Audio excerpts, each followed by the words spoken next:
성경을 읽다 보면 성경의 상황 때문에 황당한 느낌이 들 때가 있습니다. 오늘 본문이 그래요. 오늘 본문은 예수님에 대한 내용이 아니겠습니까? 우리 주님이 어떤 분이십니까? 죄가 없으시며 죄인을 구원하기 위하여서 저 하늘 높은 보좌에서 이 낮고 천한 땅으로 오신 구세주이십니다.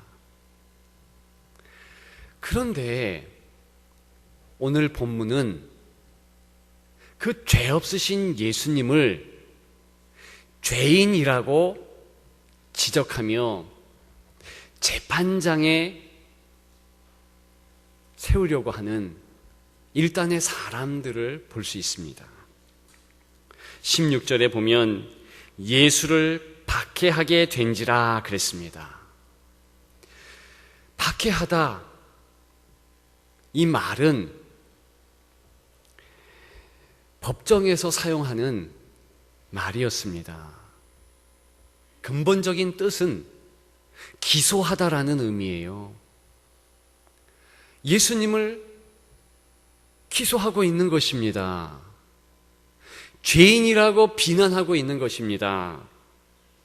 오늘 본문이 단순히 예수님께서 박해받는 장면으로 시작하는 것이 아니라 이미 기소가 되었고 죄인으로 몰리고 있음을 말하고 있습니다. 더 황당한 것이 있어요. 예수님을 죄인으로 몰아세우는 그 죄목이 황당하다는 것입니다. 여러분, 어떤 죄목으로 예수님이 죄인이 되신 줄 아십니까? 말 한마디 잘못했다는 것입니다. 무슨 말인고 하면 자리를 들어라, 이렇게 이야기해서 죄인이 된 거예요. 조금 상황을 여러분들에게 말씀드리면 이렇습니다. 명절 가까울 때에 우리 예수님께서 예루살렘이라는 수도로 올라갑니다.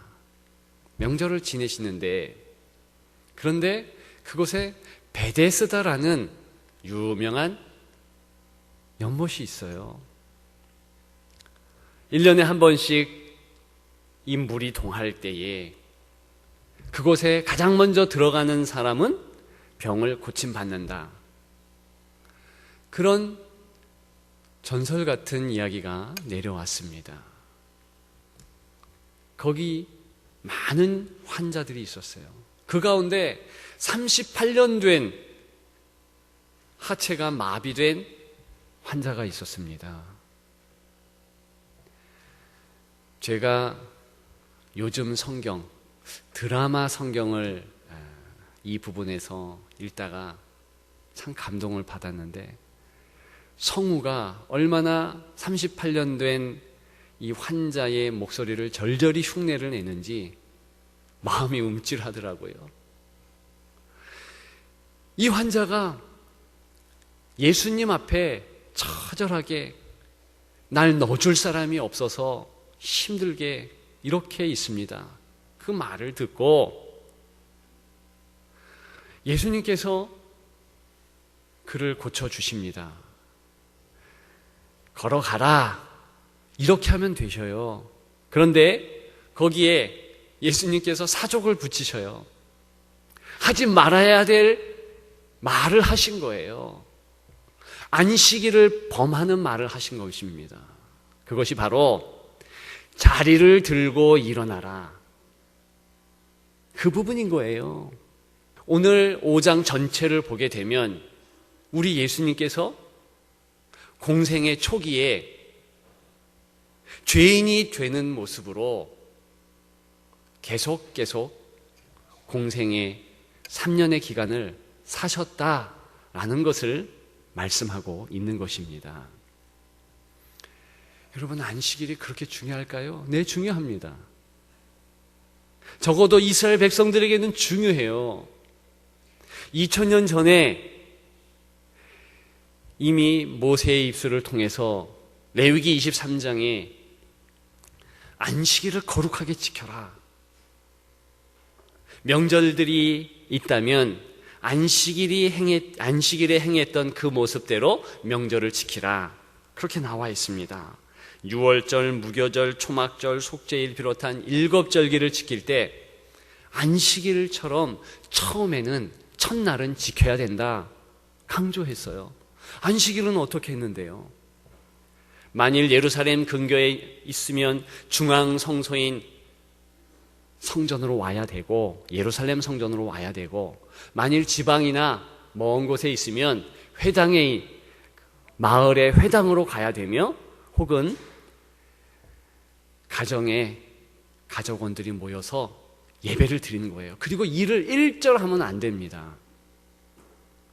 이 안식일법 때문에 얼마나 유대인들이 내가 안식일을 지켰는가 안 지켰는가 올인했는가 하면, 미시나라는 구전율법에 의하면 안식일에 하지 말아야 될 일의 범주를 39가지로 정해놓습니다. 예컨대 씨를 뿌리면 안 되고, 물건을 운반하면 안 되고, 이렇게 각가지 39가지의 범주 안에 또 여러 가지 내용의 실생활에서 하지 말아야 될 일들이 있었어요. 그 가운데 하나가 바로 안식일에는 침상을 옮기면 안 된다는 법조문이었습니다. 방석을 옮기면 안 되는 거예요. 이부자리 개면 안 되는 겁니다. 평일날에는 푹 자고 이부자리를 개었다면, 안식일이 되었다? 그러면 이부자리 개어서 자리를 다른 곳에 옮긴다? 이거 율법을 어기는 거예요. 안식일법을 어기는 것입니다. 그냥 그대로 놔두고 다른 방에 가서 예배를 드리던, 아니면 회당에 가든, 아니면 예루살렘 성전으로 가든 모여서 예배 드려야 되는 거예요. 그리고 걸음도 2000보 이상 걸으면 안 되는 겁니다. 그러면 예수님이 그냥 병자에게 일어나 걸으라 이랬으면 사실은 아무 문제가 아니었습니다. 그런데 예수님께서 하필 자리를 들고 일어나 걸으라 이렇게 말씀하셨어요. 그래서 우리가 읽지 않았지만 5장에 보게 되면 12절, 13절, 14절 계속 자리를 들고 일어나 걸으라, 이 부분이 나오고 있습니다. 그게 중요해서 그래요. 방석 들고 다른 곳에 방석을 뒀다는 것이 그토록 그들에게는 안식일을 어겼다는 그런 비난의 내용이 될 수 있다는 것입니다. 여러분, 참 우습지 않습니까? 오늘 본문에 보게 되면 이 일 때문에 예수님 죽일 마음이 생겼다, 그렇게 기록하고 있습니다. 18절에 보면 유대인들이 이로 말미암아 더욱 예수를 죽이고자 하니, 이렇게 기록하고 있어요. 더욱 예수를 죽이고자 한다. 그러면 원래 예수를 죽이고자 하는 것은 16절에 안식일에 이러한 일을 행하신다 하여, 그래서 기소가 되었죠. 그래서 죽이려고 마음을 먹었죠. 그 죄가에 덧입혀서 또 다른 이유, 17절에 보면 내 아버지께서 이제까지 일하시니 안식일에도 일하시니 나도 일한다, 그렇게 말한 예수님을 딱 보니까 이거 신성모독에 또 걸리는 거예요. 그래서 원래 죽이려고 작정했는데 또 다른 죄가 플러스 시켜가지고 반드시 예수는 죽여야 된다, 이렇게 된 것입니다. 그래서 오늘 본문 19절, 20절 쭉 보게 되면 예수님의 변론하시는, 재판정에서 마치 피고인이 변론하시듯 예수님의 변론의 모습들이 볼 수 있습니다.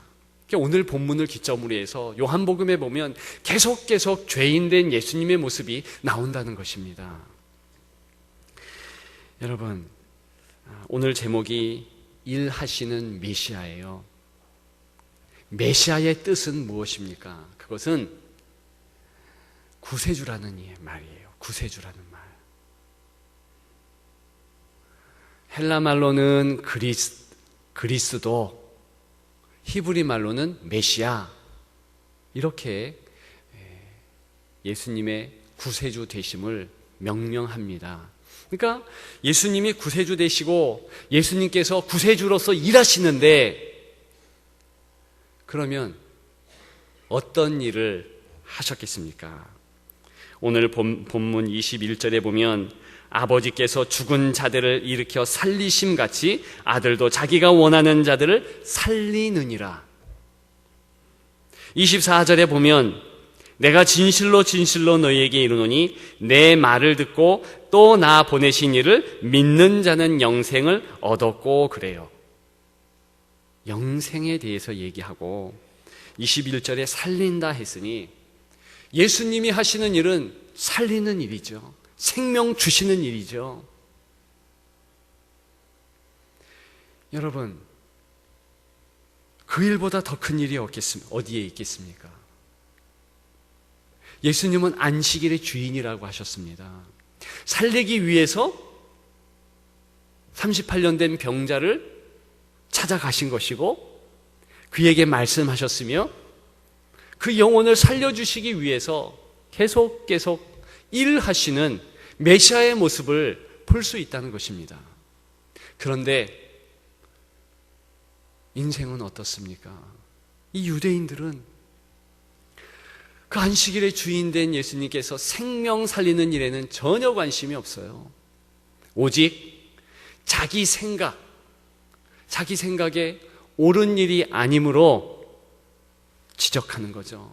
잘못되었다 정죄하는 거죠. 심지어는 그 일 때문에 예수님까지도 그렇게 죄인으로 취급하는 것입니다. 여러분, 생각해 보면 얼마나 적은 일입니까? 방석 하나를 옮기는 일에 예수님이 그렇게 명하셨다고 해서 예수님이 직접 방석을 옮긴 것도 아니에요. 말 한마디 하신 것입니다. 오히려 예수님은 칭찬받으실 일을 한 거죠. 38년 된 병자를 일으키셨으니까. 그런데 그런 것은 전혀 보이지 않습니다. 오직 방석을 옮기게 명했다. 거기에 꽂힌 거예요. 얼마나 변변치 않는 내용입니까? 별거 아닌데 크게 여겨요. 작은 것 때문에 큰 것을 놓치는 죄인의 모습입니다. 그런데 실상은 유대인들만 그랬던 것이 아니에요. 그들의 조상도 그랬어요. 여러분,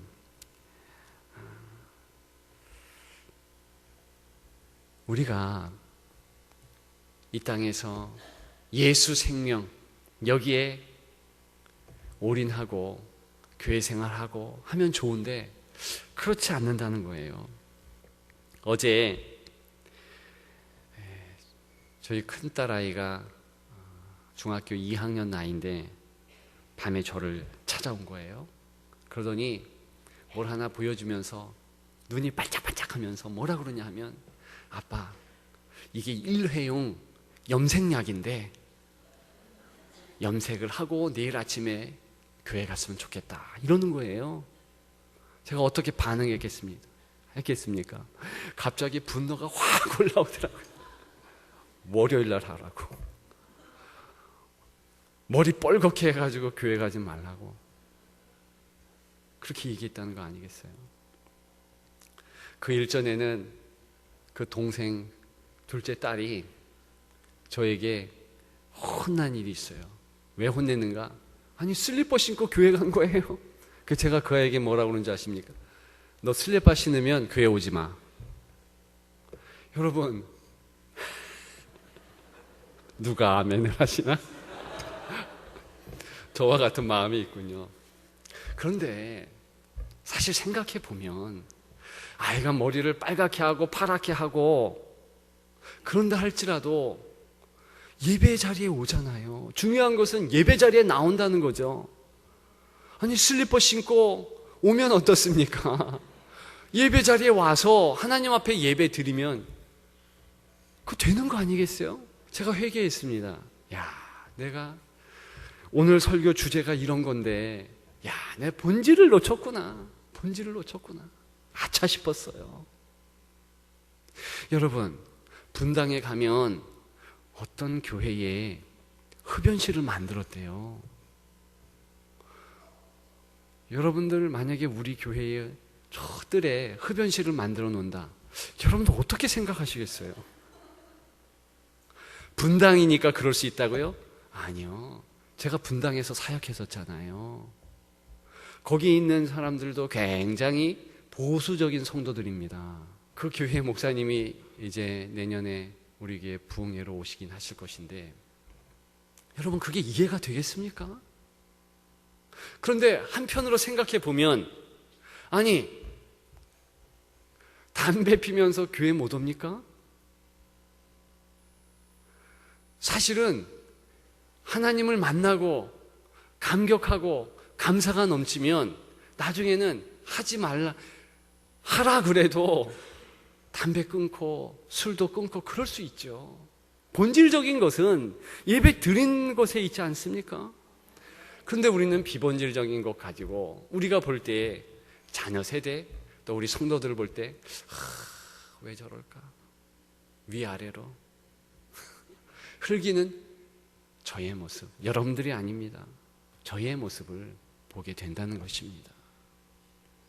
여러분, 우리가 이러한 교회의 생활, 신앙의 생활을 하고 있지 않은지, 왜 꼭 아내는 남편의 마음에 쏙 들어야 됩니까?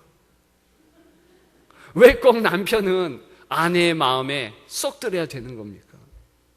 왜 옴짝달싹 못하게 그렇게 부모는 자녀들을 늑달하는지요? 왜 다음 세대에 대하여서 우리가 좀 넉넉하게 안아주지 못하는지요? 여러분, 중요한 것은 큰 변화를 오늘 본문에서 요구하는 것이 아니라 작은 변화. 야, 방석 옮기게 한 것 어떠냐? 생명 살리는 것인데. 여러분, 유대인들이 만일 38년 된 병자의 면모를 조금만이라도 배려했다면 어떨까요? 여러분, 이 하반신 마비라는 것은 창자와 방광이 제 기능을 못한다는 거예요. 지금은 휠체어나 있죠. 1세기 이 하반신 마비 환자는 어떻게 하라고요? 그러면 대소변을 못 가릴 거 아니겠어요? 아무리 기어서 빨리 가서 처리한다 해도 그 자리는 더러운 냄새가 나지 않겠습니까? 여러분, 만약에 예수님께서 너 일어나 걸으라 하면 그 환자의 행동 방식을 어떻게 취하겠습니까? 냄새나는 그 자리를 그냥 놔두면 창피할 거 아니겠어요? 만일 부끄러우니까 그 자리, 그 방석을 들고 일어나면 어떻게 됩니까? 그러면 그 사람은 돌 맞아 즉사합니다. 그것이 현실이에요. 예수님이 자리를 들고 일어나라, 이것은 사실은 그 병자를 위한 거예요. 그 창피한 자리. 만약에 예수님이 그 말씀을 안 하셨으면 그는 어떻게 합니까? 그냥 하루 동안 또 꾸불꾸불거리고 앉아 있어야 돼. 왜? 나는 빨리 이 자리를 치우고 싶은데, 이 방석에 나는 냄새를 다 처분하고 싶은데 얼마나 부끄럽겠습니까? 예수님이 그 마음을 하신, 그 환자의 안타까운 그 마음까지도 헤아리시는 거 아니겠어요? 그렇기 때문에 그렇게 말씀하신 거죠. 그런데 이 유대인은 자기 옳은 거, 자기 뜻에 맞는 거, 그것을 고수하면서 남에 대해서 정죄하고 전혀 죄가 요만큼도 있지 않은 메시아 구세주를, 생명을 위하여서 여전히 일하시는 그 예수님을 죄인이라고 정죄하고 나중에는 십자가까지 몰고 가는 그 죄인의 모습, 혹시 저와 여러분들의 모습은 아닌지요? 제가 회개했다고 그랬잖아요. 우리 다음 세대, 자녀 세대 아이들이 돌아다니는데 요즘 애들은 뭐 그냥 봐도 이쁜데 왜 이렇게 매니큐어를 칠해? 그것도 뻘겋게 분을 뭐 이렇게 발라? 아니 뭐 어른 흉내 냅니까? 그래서 그 아이들 보면은 막 흘겼어. 우리 딸들도 그러고 있더라고요. 얼마나 분통이 터집니까? 그런데 다시 생각해 보면 여러분, 생명에 관계된 것이 아니면 그거 때로는 이해할 수도 있어야 되는 거죠. 예배가 예배 되게 하는 것은 생명 되신 예수님이 중심에 있고 그 예수님을 높여드리고 영광 돌리기 때문 아니겠어요? 여러분, 다른 것은 괜찮아. 내 마음이 조금 상해도 부모로서 뭐 어떻습니까? 이를 조금 갈고 조금 흘기고 그러면서 감내하면 생명이 그 자녀에게 전수되면 그 또한 좋은 것이요. 이미 생명을 받았다면 이제 주일날마다 다시 예수 그리스도의 피보혈로 생명력을 수혈받아서 생명의 능력을 받고 자녀 세대들이 혈기 있게 힘 있게 살아가면 얼마나 좋습니까? 다른 성도들이 그렇게 살면 얼마나 좋아요. 그런데 우리는 왜 이렇게 비본질적인 것, 우리가 포용할 수 있는 것, 그것조차도 그것 때문에 마음이 상해하고 그것 가지고서 계속 입씨름을 하며 우리 마음에 스스로 상함을 받는지요. 저는 다음 세대 예배가 정말 아이들의 온 마음을 쏙 뺏는 그런 예배가 되었으면 좋겠습니다. 아멘 했어요? 뭐 사이키가 돌아가면 어떻습니까? 그 아이들의 문화에 조금 더 다가갈 수 있는 예수 그리스도를 만난다면 뭐 어떻겠습니까? 여러분, 그래서 우리 예배, 특히 우리 교회 예배가 어떤 예배가 됐든, 영화부의 예배가 되었든 유치부의 예배가 되었든 작년의 예배가 되었든 예수 생명력이 넘치며 거기에 활활 불이 붙듯이 성령의 불길이 있는 예배가 되었으면 좋겠다. 저는 그런 소망을 또 품어요. 자녀 세대에 선교사, 목사님, 전도사님을 파송하자. 여러분, 해외에만 선교사 파송하는 것, 그것도 열심히 우리가 할 것입니다. 이용한 목사님도 선교사로 곧 파송할 것인데 거기에 만족하는 것이 아니라 다음 세대에도 선교사를 파송하되 기왕이면 전임 목사님, 전임 전도사님, 영어부에도 전임으로, 유치부도 전임으로. 왜? 그들의 영혼을 살려야 되니까. 다 그렇게 한 다음 세대의 선교사를 파송했으면 좋겠어요. 당장 1월부터 한다는 얘기는 아니에요. 교회 사정을 보면서 그렇게 하겠지만 어쨌든 우리는 살아 움직이는 역동적인 예배가 되기 위해서 예수 생명의 마음을 다 쏟고 그렇게 나아가면서 주님 사랑 내 사랑, 주님의 생명력 내 생명력, 그러면서 더 사랑하기를, 더 마음을 다 예수님의 그 생명에 쏟기를 주님의 이름으로 축복합니다.